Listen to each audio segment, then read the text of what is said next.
আসসালামু আলাইকুম। সকাল সকাল গ্রামের বাড়ির উদ্দেশ্যে চলে এসেছি ঢাকা থেকে। তো হঠাৎ করে প্রোগ্রাম ছিল, কারোর সাথে কোনো যোগাযোগ করা হয়নি, যোগাযোগ ছাড়াই চলে এসেছি। তো আলহামদুলিল্লাহ সুস্থভাবে পৌঁছতে পেরেছি, কিন্তু বিষয়টা হচ্ছে আসার পরেই প্রচুর বৃষ্টি। তো গ্রামের বাড়িতে যখন আপনি যদি কাদা এবং বৃষ্টির মধ্যে হাঁটাহাঁটি না করতে পারেন, শহরে 2 দিনে যাওয়ার পরে অনেকে দেখা যায় গ্রামে আসতে চায় না। আসলে গ্রামের আসল সৌন্দর্যই হচ্ছে এটা, যে গ্রামে কাদামাটির সাথে মিশে আপনি বড় হয়েছেন, সেই জায়গায় আবার ফিরে আসবেন, বারবার আনন্দ করবেন, উল্লাস করবেন। সারা বছর তো আপনি দেখা যায় যে দালান কোঠার ভিতরেই থাকেন বা বিভিন্ন বিল্ডিংয়ের ভিতরে থাকেন, এসি রুমে থাকেন, হ্যাঁ।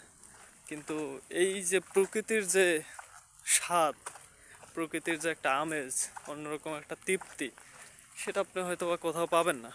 কিন্তু আমি বেসিক্যালি প্রায় চেষ্টা করি আসার, ফাঁকে ফাঁকে সুযোগ পেলে।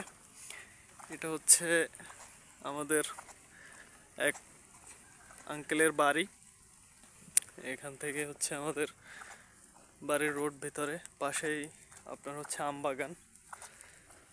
তো সকাল সকাল আম্মু ফোন দিছে, অলরেডি বৃষ্টি হচ্ছে, প্রচুর কাদা। আমাকে বলতেছিল যে জুতা খুলে যাওয়ার জন্য। তা আমি চিন্তা ভাবনা করছি যে যে জুতা পরে আসছি, টাকা দিয়ে জুতা কিনছি, এরপরে যদি আমার জুতা খুলে যাইতে হয়, আমি জুতা পরেই যাব। আমি এরকম একটা ডিসিশন নিয়ে ফেলছি। তো আলহামদুলিল্লাহ সুস্থভাবে পৌঁছাতে পেরেছি। সবাই আমার জন্য দোয়া করবেন। আর যারা যারা গ্রামে ঘুরতে যান না, তাদের জন্য অনুরোধ থাকবে, এই বৃষ্টির সময় একটু ভিজবেন, আনন্দ উল্লাস করবেন এবং নিজের মতো করে গ্রামটাকে পরিবেশন করবেন, দেখবেন, ঘুরবেন, ফিরবেন, আনন্দ উপভোগ করবেন। লাইফে এই সময়টা আর কখনো পাবেন না, কারণ যে সময়গুলো চলে যায়, একসময় যেই বন্ধুদের সাথে আড্ডা দিতাম, তারা আজ কে কোথায় ভিন্ন শহরে ভিন্নভাবে নিজের জীবনের তাগিদে চলাফেরা করছে। তো কেউই আসলে এখন আর এইভাবে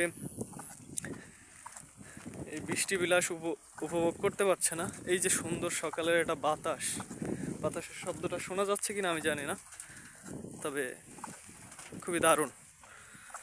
অলরেডি ক্যামেরায় বৃষ্টি পড়ার কারণে আসলে ঝাপসা হয়ে গেছে।